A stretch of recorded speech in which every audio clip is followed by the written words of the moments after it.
Welcome to today's home. I'm Diane Plessett, certified master kitchen bath designer and aging in place specialist, here to talk about anything and everything that affects your home and lifestyle. Today's program is about the wonderful world of color. Let's get started. We're surrounded by color every waking moment. Sometimes we dream in color. As I sit here looking out the window, I see hundreds, maybe thousands of different green hues, and a beautiful blue sky with cotton ball clouds. Some of the deciduous trees are already showing a hint of fall colors. Against this backdrop, our reddish-brown summer chocolate mimosa, still laden with bright pink bottle brush-like flowers, stands out as the beautiful specimen we intended. Color is something we take for granted, unless we lose our sight. The 1965 movie, A Patch of Blue, had a big impact on me in many ways. It's about a young woman, Selena D'Arcy, who tragically lost her eyesight at the age of 5 and remembered colors, especially the color of the sky. If you've never seen it, I highly recommend that you rent or buy it. I'm not going to belabor the physics of color. We've got a lot of information to cover today. As I said during last week's podcast, it's impossible to see color without light. In a technical paper, Pantone describes how we see color. Quote, light receptors within the eye transmit messages to the brain, which produces the familiar sensations of color. Newton observed that color is not inherent in objects. Rather, the surface of an object reflects some colors and absorbs all the others. We perceive only the reflected colors, unquote. Statistically, 1 in 8 men and 1 in 200 women has color deficiency. My husband is red-green deficient, which means he should never try to pick ripe strawberries or raspberries, and I have to help him read the colors on resistors when he's building electronics. How many colors do we see? Those of us who are blessed with color vision, according to experts, see 10 million colors. My blog describes how they arrive at that incredible number. As a child, I drove my mother crazy when she was sewing for me because I could see colors within colors. I've been blessed with color memory, but understand that not everyone has this blessing. Amazon lists over 50,000 books about color for all ages, plus 25 professions that rely on color. Many of the books are about color theory, which is the art and science of using color. There's information about how colors mix, match, and contrast, as well as what each particular hue communicates. Color is about perception and how it's interpreted by our minds. We can see a single color and react to it, but it's different colors and their relationship to each other, color harmonies, and the color wheel that affect us most. Color theory is the basis to find ideal combinations. The color wheel dates back to 1666, when Isaac Newton mapped the color spectrum into a circle. This color wheel is the basis for understanding the relationships between colors. When colors complement each other well, they are said to be in harmony. Using the rules of color combination, captivating harmonies are established. There are 6 major color combinations that professionals use to create and enhance our built environment. They're listed and described in my blog.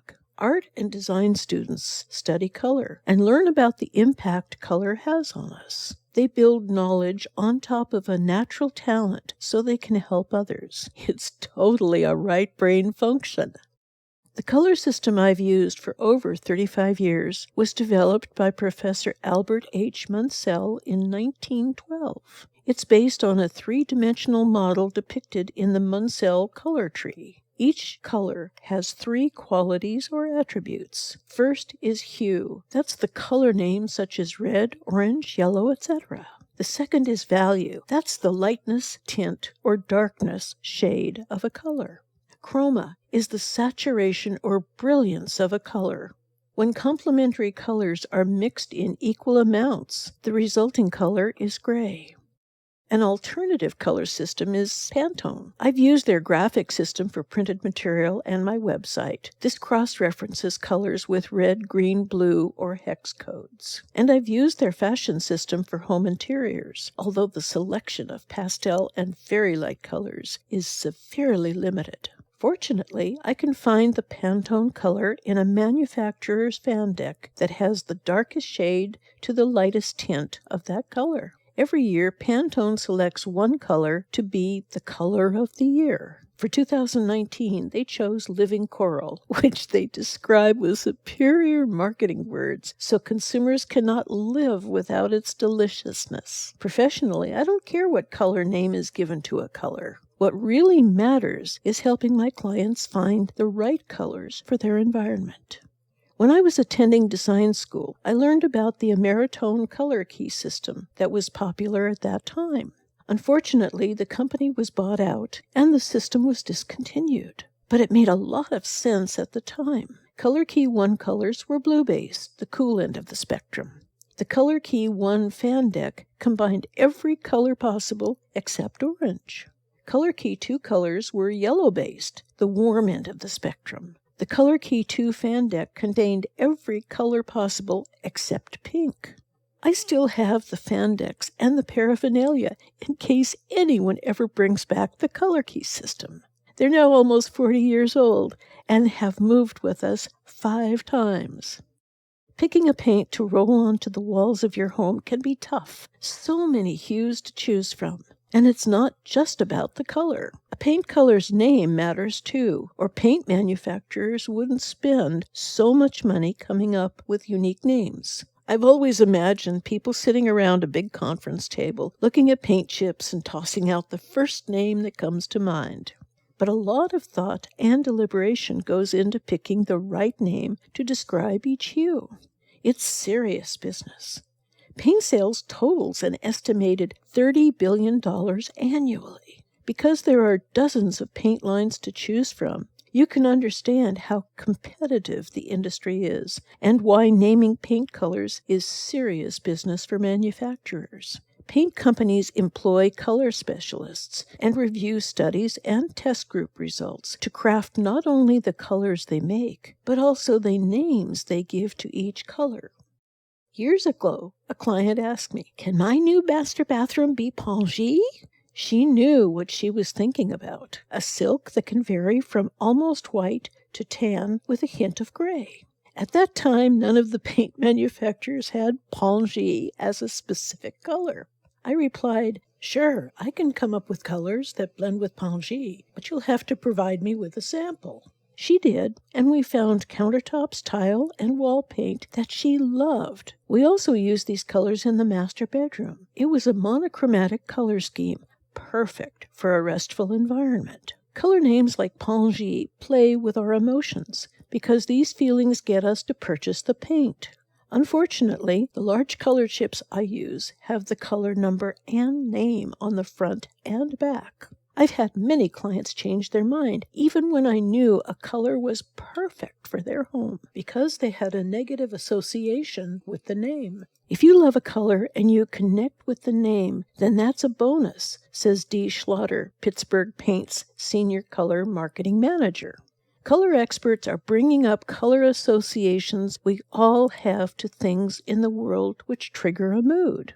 Diana Olvera, Bear's Color Marketing Manager, says, names can typically be sorted into 4 descriptive categories: visual, geographic, emotional, and experiential. We all succumb to the influence of trends, but the most obvious one is color. You can paint your walls with Pantone's Living Coral this year and Pantone's new color of the year next year, and so on. Paint is one of the least expensive and most dramatic ways to change your home, inside and out. Choosing the right color is a big challenge for homeowners because there are thousands of choices from each of the major paint manufacturers.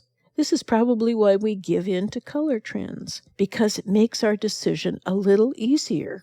Can you remember some of the trends we've lived through? The psychedelic colors of the 60s? The safe, somber earth tones of the 70s that had harvest gold, avocado green, and copper tone appliances? How about the Southwestern look of the 80s? Or the dirtied colors of Seattle's grunge movement in the early 1990s?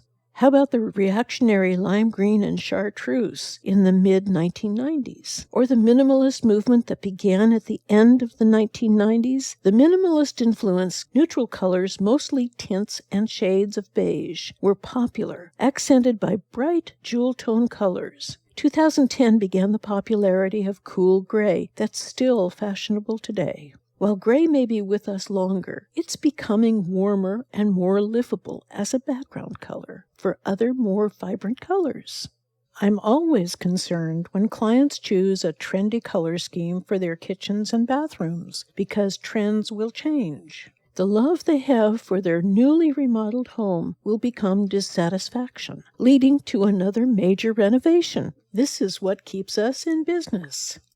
The allure of color has long been a fascination in the home remodeling and real estate world. Exterior colors create curb appeal. When you walk through an open house and think that the colors were randomly chosen, that's not the case. Many color choices are made because of personal preference, but when it comes to combining colors, much more thought and care are taken to align the colors, lighting, and textures with color theory to make the home appealing to buyers. This is why, in today's world, home stagers are hired to help agents and the homeowners sell the home. Yes, it's an art and a science. Color is vital to the design of a space, bringing it to life and telling a story. There are so many opportunities to use color in rooms. While walls and ceilings offer the most obvious canvas, there are many other ways to demonstrate the power of colors within a space. Color can be added to cabinets, countertops, appliances, fixtures, furniture, accents, and more. Thus, when we begin designing a space, it's a good idea to start with a color palette. Most designers agree that starting with 3 colors is ideal. You can use the 60-30-10 rule to break down how colors will exist in the space. The dominant color should be around 60%. The secondary color should be around 30%, and the accent color should be limited to about 10%. For contrast and emphasis, consider the blend of both warm and cool hues. For example, choose a warm shade like yellow alongside a cool color like blue, and vice versa. A good rule of thumb is to use different values of tints and shades, light and dark, balancing the ambiance of a space. Color has a significant influence on a space and those within it, so choosing just the right colors for a design is critical to its success. Another rule of thumb is to pay attention to the compass direction of a room. Use warm colors sparingly in south and west facing rooms, and use cool colors sparingly in north and east facing rooms. Adjusting the color for the light conditions is an important part of creating a livable environment. From time to time, accent walls return to popularity. This must be done carefully to achieve the results you want. The apparent proportion of a room will be changed with color if you keep in mind that warm, dark colors seem to advance, while cool, light colors seem to recede. If you have a bowling alley room that's long and slender with a ceiling that's 8 feet or less, then the end wall should be painted in a warmer, darker color, with the side walls painted in a cooler, lighter color. The ceiling should be the coolest, lightest color. To achieve maximum results, indirect uplighting can make the ceiling feel even taller. In my blog, I've included a virtual reality perspective of a client's home that was recently completed that shows this example. The brain operates rapidly, identifying whether what you see is visually appealing or not within 90 seconds. Product and brand designers pay attention and use colors they know will attract our attention.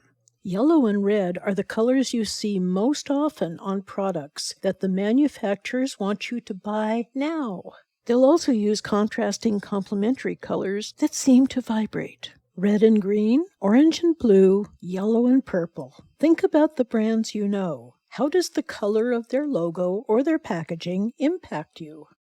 The subject of color psychology could be a topic for several months of podcasts and blogs. Wikipedia defines color psychology as, quote, the study of hues as a determinant of human behavior. For example, red or orange pills are generally used as stimulants. Color can indeed influence a person. Factors such as gender, age, and culture can influence how an individual perceives color, unquote. Color psychology is used to understand why we like and select certain colors and dislike or stay away from other colors. It's our reaction to a specific hue that's the goal of research. Unfortunately, color psychology can include what I call psychobabble. It delves into colors and personality types made popular by systems such as the Color Me Beautiful system. At first, I was enamored with this system because it seemed to be an extension of the Ameritone color key system of cool versus warm colors. In my opinion, though, it went too far, plugging people into personality types of the seasons. This theory puts us at the edge of a very slippery slope. It's light entertainment that I don't take seriously, but I'll never judge someone or argue with their beliefs. If you're interested in color psychology, I've included several links about this subject in my blog. Are you aware that correctional institutions and inmates' clothing is pink? The answer is a fascinating article. Another interesting topic is why surgeons and surgical nurses wear light green or blue scrubs. Why? I've got the answer in a link. I've also included a link to a research paper describing how and why certain colors were chosen for a university student commons in Nicosia, Cyprus. No, it's not light reading, but it helps to explain how important colors are in our built environments. Yes, color is important, and it can be overwhelming, but it doesn't have to be. Fortunately, the major paint manufacturers make samples, so you can try a color before you commit to it. I recommend painting 3-foot by 3-foot patches of paint on different walls at eye level, so you can see the color in different lights at different times of the day and night. In this podcast, I've shared 35 years of education, training, and experience so that you understand your wonderful world of color. Are there other subjects you'd like me to explore in depth? Please let me know. I'm here for you. Thank you for listening to Today's Home. A new blog and podcast is uploaded every week to provide inspired ideas for your home and lifestyle. Next week, we're going to talk about music and sound. Tell your family and friends about us and visit our website, www.dp-design.com, where you can download podcasts of previous programs and get a list of upcoming programs. Follow us on social media and recommend Today's Home to your family, friends, and business associates. This is Diane Plessett, your host of Today's Home. Enjoy the coming week.